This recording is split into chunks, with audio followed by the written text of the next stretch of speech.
ภูเขาก็ค้นชงแล้วดูออกก็ค้นชงแล้วนะโอ้เลยแม่ตู้เลยอดบ่ล้นทนได้เลยอดบ่ล้นทนบ่ได้แล้วออกมาอยู่นี่แล้วบ้านนี่แต่ว่าค้นชงแล้วก็ยังบ่ได้หนี้เดี๋ยวยังเห็นให้เห็นหน้าน้ำเขาอยู่พี่เพิ่นให้แห้งพี่หุ่นแห้งพี่น้ำมาสินนี่แหล้วเอาน้ำมาสินเขานั่งนี่เอาแล้วลูกได้สตุเพิ่นแล้วเอาไปแม่ละถามหาrồi มันบ่อยากขักบ่อยากแหน่ในใจเลยเด้สุเขาก็มีแต่คนชงเลยไม่ย่างอ่างแต่คนชงเลยเดี๋ยวไม่เลยอยากลงเฮือนต่างหาเงินแคว้นให้หาบ้านหาเมืองเฮ็ดให้ผาดมันก็บ่ให้บึดบานบ่ให้ไผเฮ็ด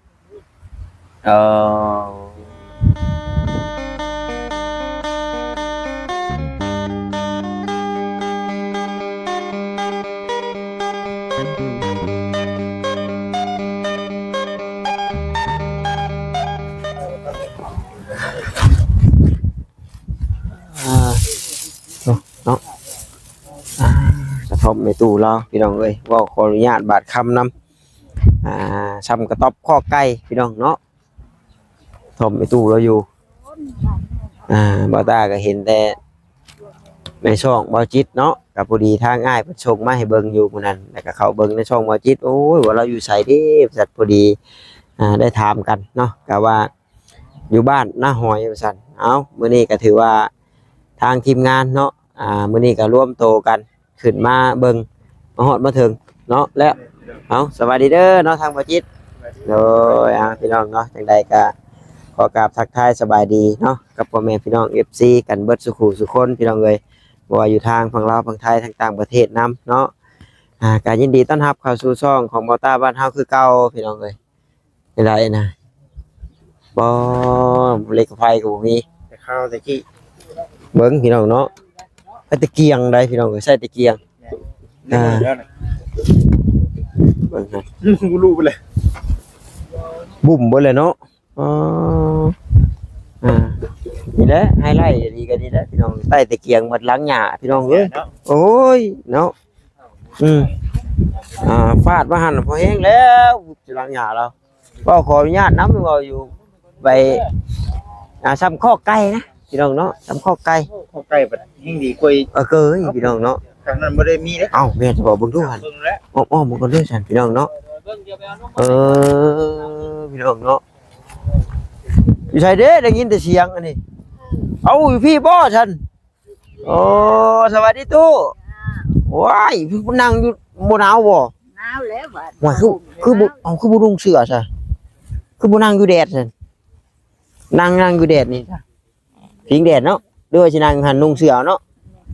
บ่มีเสื้อแขนยาวบ่เพิ่นเอามาให้ไผเอามาให้บ่จิตบ่พี่น้องเนาะหามามื้อแรกพี่น้องเอ้ยเนาะมาหาทางเจ้าชื่อแม่ตู้คูณเนาะจ้าโอ้แม่ตู้คูณอายุจักปีเลยตู้97 ปีป่าโตยังตัดอ้อยได้เฉยไปตัดอ้อยแข็งแห้งอะดิใช่อายุ97 ปีไปตัดอ้อยพี่น้องเนาะเนาะเอาสบายดีพ่อเวียดเนาะเอาน้ำตู้เนาะเอาลงก็บ่ต้าเพิ่นเด้อมากินน้ำกันเด้อเดี๋ยวกันเนาะโอ้ยอยากเข้าไปตู้เนาะว้ายได้ขนมแล้วก็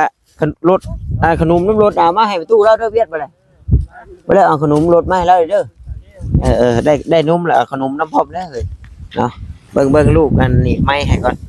จังได้ยินเนาะแม่ตู้คูณอายุ97 ปีพี่น้องเนาะอยู่บ้านหน้าหอยบ้านหน้าหอยขึ้นกับเมืองชนบ่ชลบุรีเมืองชนครับพี่น้องเนาะเอ้าผู้ใดจะพกจะพ่อแม่ตู้แล้วก็มาเนาะพี่น้องเนาะบ้านหน้าหอยเมืองชลบุรีบ่เสียงกล้องก็พี่น้องเนาะพี่น้องเนาะเคยเห็นเฮาอยู่บ่พุ่นอยู่บ่จักเลยบ่จัก กะลูกได้ชาวไปชายเบิด ลูกคนหนึงอยู่ก็ให้ ฮะ ผู้วันน่ะเมียอยู่ก็ให้ เอาอยู่กกให้บ้านกกให้หรือว่าอยู่กกให้ อยู่บ้านก็ให้ อ๋อ บ้านเราเลือกบ้านพวกงานแค่นี้เด้ โอ้โดยเพิ่นอยู่หั่นบัดผู้ต่อมาได้จ้ะ ผู้ตามาเลยอยู่นี่ เอา ผู้ไรนี่อยู่นี่ อ่า ผู้นั้นน่ะบ่ คือบ่อยู่นำลูก ผู้นั้นไปสู่เมีย เด้อ ขึ้นไปขึ้นมาบ่อยากอยู่ เด้อ ถึงหาลูกผู้ขาตายแล้วบ่เป็นไรผู้คนนี้ เด้อเอาบ่ได้เป็นลูกอีหลีบ่จ้ะ ลูกเห็นแล้ว ใช่ เอา จ้ะ ไปสู่ไปนำเมีย ลูกแต่ว่าไปนำเมียแต่ว่าบัดนี้เฮ็ดอีไดจังว่าลูกเจ้าเสีย บ่ได้เสียลูกนั่นคันท่าว่าลูกเขาตายแล้ว เขาก็ไรนี้นะ อ๋อแล้วก็เลยมาอยู่นี้บัดนี้ มาอยู่นี้ โดยขอบใจบ่เวียดเนาะอันนี้ขนมนี่ ขอบใจเด้อ เนาะได้กินนมแล้วกินขนมลงไปโอ้พี่เองแล้วก็เลยมาอยู่นี่ มาอยู่นี่บัดตัดสินใจมันอยู่ทางนี้แล้วว่าสิตะกี้นะว่าสิอยู่น้ำลูกสาวลูกเคยแหล้ว เลยเป็นจังไดคือบ่อยู่ แล้วมันบ่ถูกบ่ตรงกันเลยเพิ่นว่าคนชงเพิ่นสูบข้าวก็มีแต่คนชงแล้ว เป็นจังไดคือคนส่ง ชงแล้วเพิ่นเอาลูกสาวผู้ขาแล้วนั่นมีแต่โทษแต่โพย อ๋อ ผู้ขาเลยใส่เสียจนหมดสิ่งของกองแก้วของแม่ก็หมด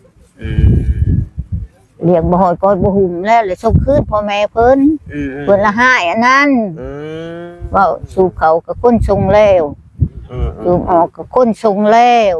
นะ โอ้เลยแม่ตู้เลยอดบ่ล้นทนได้เลย อดบ่ล้นทนบ่ได้ แล้วออกมาอยู่นี่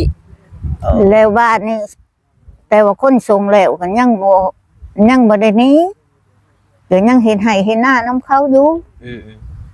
พี่เพิ่นหายแห้งพี่หุ่นแห้งพี่น้ำมันสินนี่แหละ เอาแล้วไม่เสร็จเท่านั่งนี่ลูกได้สตุ เพิ่นแล้วเอาไปแม่ละถามหา เด้อ มันบ่อยากขักบ่อยากไหนในใจเลยเด้สูบเขาก็มีแต่คนชงเลยไม่ย่างอ่างแต่คนชงเลยไม่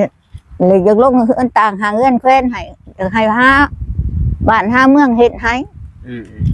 ผาดมันก็บ่ให้บึดบ้านบ่ให้ไผเฮ็ด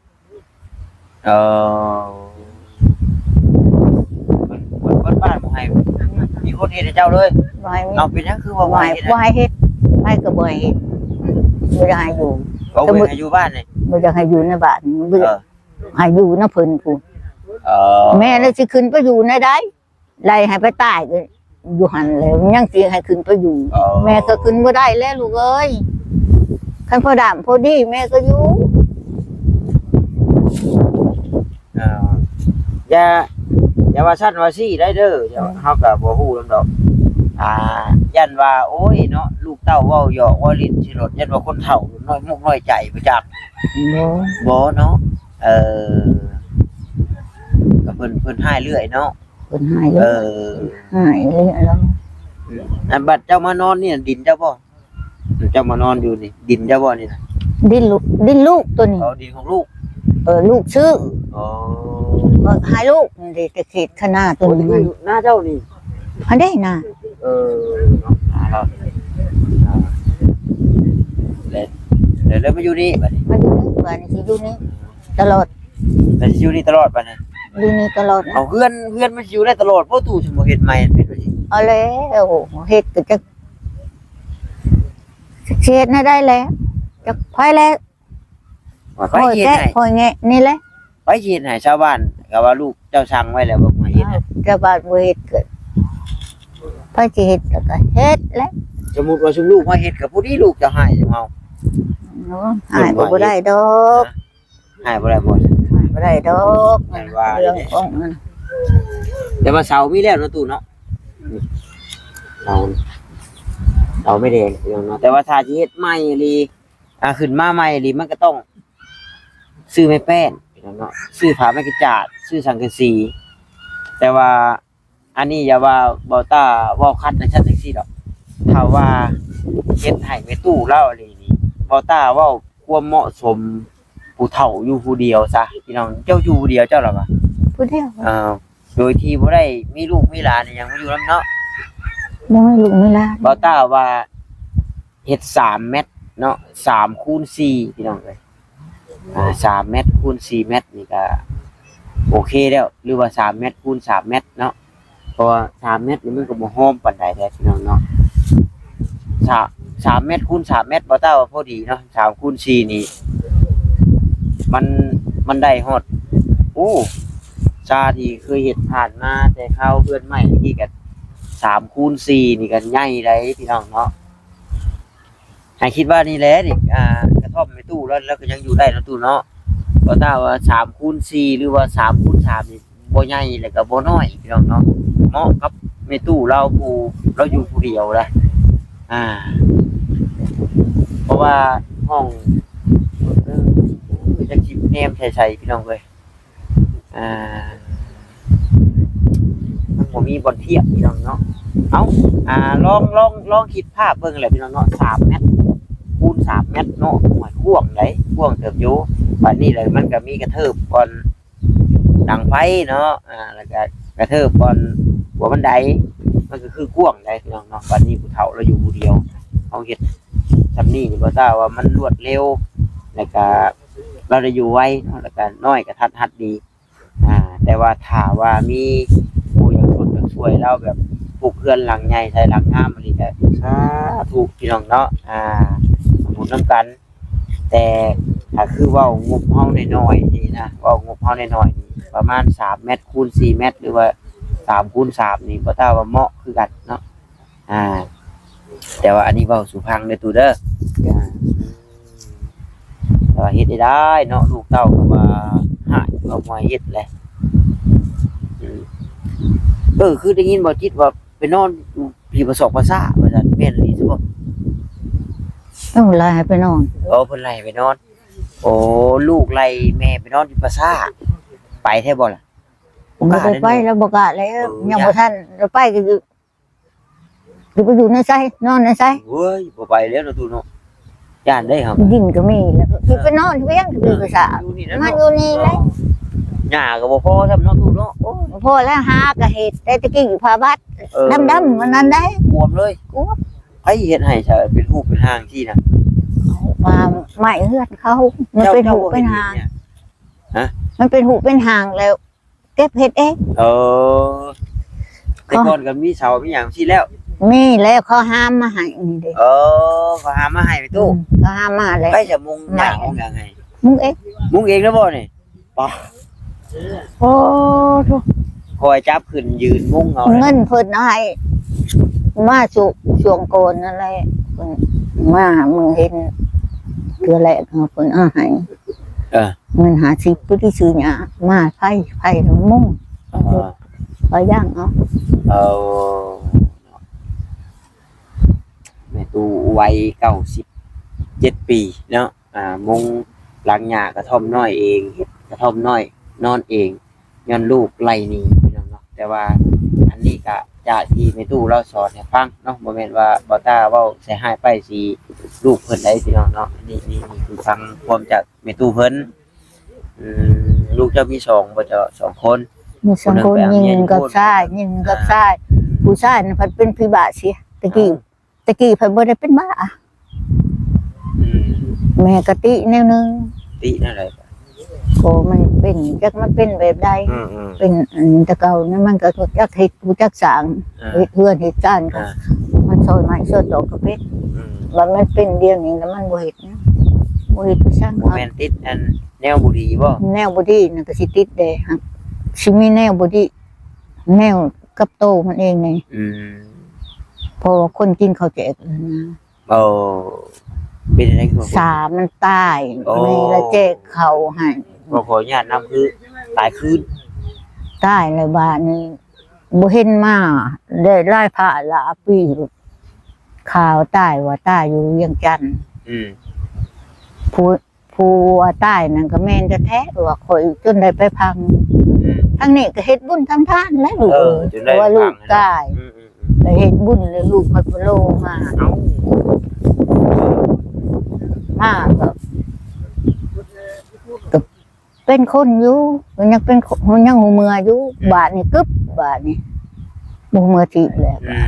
รู้จักแม่แล้วบ้าง โอ้บ่ชื่อเจ้าเลยบ่ อยู่ห่างแต่ว่าเห็นแม่ไข่แม่โจยลายกับแม่เจ้าคือโจยของไข่ดิว่าสิชักยงชักยาให้บ่วนคือเก่าเชยว่าชื่อผู้ป้าผู้เดียวมันนั่นแหละโกมันน่ะติตัวนี้แนวเดียวอันนี้บดอยู่บนทางใต้แกเขาเลยย่านว่ามันเป็นใช่กูบ่ฮู้ เนาะนี่คือความคาใจแม่เราน้อยใจก็คือว่าแจกเขาให้ลูกบ่ทันเสียเราอ่ะนะก็บ่เป็นหยังดอกเนาะเฮ็ดได้ซั่นมีแต่เว้านี่แหละพี่น้องเอ้ยเนาะในเมื่อเรื่องทุกสิ่งทุกอย่างมันผ่านมาแล้วก็เอาเฉพาะเจาะจงที่ไปดูเรานี่แหละพี่น้องเอ้ยเนาะถ้าว่าอยากสดอยากซอยเรานี่ก็แม่นนิ่นๆนี่ก็บ่อยู่เรานี่แหละพี่น้องเอ้ยบ่ตาว่าใส่หญ้าก็ยังบ่ครบพี่น้องเนาะหรือว่าสังกะสีนี่ก็มันก็จะใช้สังกะสีนี่มันก็บ่เป็นดอกพี่น้องเอ้ยถ้าบ่ใส่ ใช้สังกะสีบ่ได้ดอกถูก ถ้ามันบ่ใส่ไม้จับดีพี่น้องเนาะแต่ก็เป็นจังได๋แต่คือว่ามีปัญหากันเรื่องไม้เส้นนั่นนี่ มันสินเพิ่นเอาไปเฮ็ดโรงเรียนไปตกโรงเรียน ในตู้ไปเอามาคืน ในตู้ห้าเราบ่เห็นตะกี้ก็ในตู้สิย่อใส่อันนี้สิบากอันนี้ใส่เลยสิย่างเขาย่อให้นะเพิ่นมาไปเบิดไปโกงไว้ยาเพิ่นท่วมติของแม่เรียนไว้สินะกาดไว้เลยเพิ่นมาเพิ่นมาปลุกเลยมาไปโกงยาไปเกิดขึ้นแม่บ่เห็นแล้วกวดเบิ่งใหม่แล้วบ่ครบเพิ่นเอาไปเฮ็ดโรงเรียนอยู่พุ่นเด้นั่นพอถามจังบอกเพิ่นว่าโอ้ยแม่เอ้ยไม่ก็เอาไปเฮ็ดโรงเรียนเขาได้เขามาแล้วคนเอามาส่งสันสีก็บ่ถามหาดีๆอยู่บ่จักบ่จักได้ไม่เซ็นเครื่องกองอยู่ในตลาดนี้ค่อยว่าได้ยังว่าบ่ฮู้ค่อยว่ากันอยู่กลางป่ากลางดงก็ยังว่าเด้อันนี้อยู่ในกลางบ้านแม่ว่าเลยว่าแม่นี่ปันป่วนจังซั่นจังซี่ยันโลดแล้วว่าไหล แม่ก็บ่ชนแล้วเนาะป๊บแล้วเนาะ ว่ายตอนนี้ลูกพายมันตาหายลงเฮือนนะแม่กู ใจใหญ่ขนาดนั้นไปตู้ดิเนาะ โอ้ยมันก็เดียกกระโดด ป๊บเลยเนาะว่าเรื่องมันยิ้มดีกว่าบาดฟันดียังคืนนี่จะชื่อเลขเด้อบ่ ชื่อเลย FC เพิ่นอยากได้เลขกันอยู่นี่ พันนี่จักมันสิถือจักสิบ่ถือก็ชาติแต่เก่านี่นั่นคือจักอันนั้นอยู่ได้ลายเถื่ออยู่ได้ โดย อยู่แล้วอันนั้นคันว่าบุญแห้ง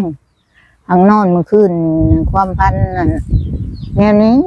มีคนเอาควายมาให้3โต โอ้มีคนเอากล้วยมาให้3โตเนาะเนาะสาธุแต่พี่น้องเนาะแต่ว่า เอาควายมาให้3โตเลบ้านนี่นั่นอาม่าแล้วเชือกมันเส้นเดียวผูกควายตัวหนึ่งก็ชนหนึ่งผูกตัวหนึ่งส่วนหนึ่งผูกตัวหนึ่งเสือกเส้นหนึ่งนั่นมันเอาผูกเส้นหนึ่งมันเอาผูกตัวหนึ่งมาแล้วมาผูกจะกกเสาเฮือนกกเสาเฮือน พันจือหักอะไรเนาะ มันเราบอกมันเลยว่ามึงผูกใส่น้ำกันนะมันสิบของกันบ่มันว่าจังซี่ กล้วยได้บ่นะ บ่แล้วอันผูกเอามาให้มึงผูกนี่มันสิบของกันบ่เอาจักแล้วขอก็ว่านี่แล้วบ่ของตัวว่าผูกบ่ดีของมึงอ่ะสิ เอาไปเอาเด้อพี่น้องเนาะสาธุเนาะแต่ว่าเพิ่นมาปลูกมาไฟลีก็จำอันนี้ก็พอได้มาตื้อซอยไปตู้เรานี่เนาะพี่น้องเอ้ยแต่ว่ามันออกมันแม่นลีก็บ่ลืมบุญลืมคุณดอกพี่น้องเนาะช่วงมันออกเลขแล้วน่ะมันบอกแล้วตะกงเนาะ นี่ก็จักว่านี่รถจักอยู่ มันจักแล้วอันนี้เพิ่นพวกลูกก็เพิ่นมา ก็3คนก็3คันอีหลีเนาะสามคันบ่รู้ 3คันนี่รถใหญ่ ควาย3โตลูก อันนี้ก็รถ3คันนู่นแหละมาหานะ นั่น หายความฝันได้เป็นจริงได้เลยคนก็แปลกอยู่ฮักบอกแล้วบอกหลาน ในส่วนออกชูกูนอนคืนนี้พันเห็นโผกับแม่กูมาจูงควายมาให้กูมาเลยมึงลงไปปลูกไว้เด้อปลูกจะกบเสาเฮือนคนก็ลงไปปลูกนั่นเล่าละเอิญบอกว่ามันสิบ่ของกันบ่ดิเสียเลยตื่นเสียคงนอนก็นอนผู้เดียวดิเราต้องน้อยทำใจแล้วผู้เดียวดิยังก็แล้วแต่ดอกพี่น้องเลยเนาะจังใดก็บ่ให้นี่แหละเนาะเขาที่เขาทางไว้กระบาบเล่าพี่น้องจะเข้าทายอยู่ได้เนาะควาย3ตัวหลุด3คันทายอยู่ด้วยเบิ่งเห็นนี่นะเนาะอันนี้ยังแพนนี่ขึ้นใช่บ่ได้บ่ตู้นี่ยังบ่ทันเอาปืนถ้ามันพ่อตะโกนจังสิเอาปืนเนาะไปตัดอ้อยมื้อนี้ได้เท่าไหร่มื้อนี้สิได้ดอก50หมัด50,000โอ้ได้ไวแท้บ่ได้ไว้เด้ โอ้เนาะอายุบ่ได้หลายเลยก็ชาเขาถือไปบ่ได้เด้อันนี้แข็งแรงอยู่ยังไปตัดหน่อยได้ไปตั้งน้ำได้ไปตั้งน้ำเองบ่หามาเลยหนาวตู้ชันบึดอยู่หนาวแล้วบึดเด็ดเลยเนาะหนาวบึดลูกเองกับผมมีเนี่ยมาฝากมาต้อนและตู้เนาะก็มีแต่นมของเวียดนมของลูกแล้วก็เบิ่งเอาให้ก็จักเล็กจักหน่อยพอได้ซื้อหมากซื้อผู้เนาะตื้อกันไม่ตู้เอ้ยเนาะคนละเล็กคนละน้อยถูกโดยหมดความมุ่งมั่นปรารถนาเฮ็ดได้แล้วก็บ่เคยเห็นก็ช่างเป็นเนาะถ้าว่าบุญมีบุญเทิงก็จะได้โชคได้ลาบนำกันบ่ลืมบุญลืมคุณดอกมาสดมาซอยดอกตัวเอ้ยเนาะสาธุน้องเอ้ยลูกซื้อต้าเด้อซื้อต้าเนาะขอแต่นี่แหละคืนบัดนี่ไม้นี่ลูกกลับป้าก่อนเด้อโดยอยู่ดีมีแห้งเบิ่งเลาะเบิ่งทางนี้ก่อนพี่น้องเนาะโอ้พี่น้องเอ้ยแม่ตู้คุณอายุ97 ปีอยู่กระท่อมน้อยแคมทางไปจ้ะ97แล้ว97 ปีเนาะไปจ้ะพี่น้องเนาะจะได้กลับได้บาทนี่ครับว่าผู้ใดเนาะอีตนสงสารหรือว่าพ่อแม่ผู้รักผู้ใหญ่หรือว่า FC ทางใกล้ทางไกลเนาะก็แล้วแต่พี่น้องอยากสดอยากซอยแล้วเนาะทางทีมงานหรือว่าทางบ่ต้าก็ยินดีเป็นสะพานบุญให้เด้อพี่น้องเด้อท้ายคลิปนี้ก็ขอกล่าวเข้ามาสบายดีพี่น้องบ๊ายบาย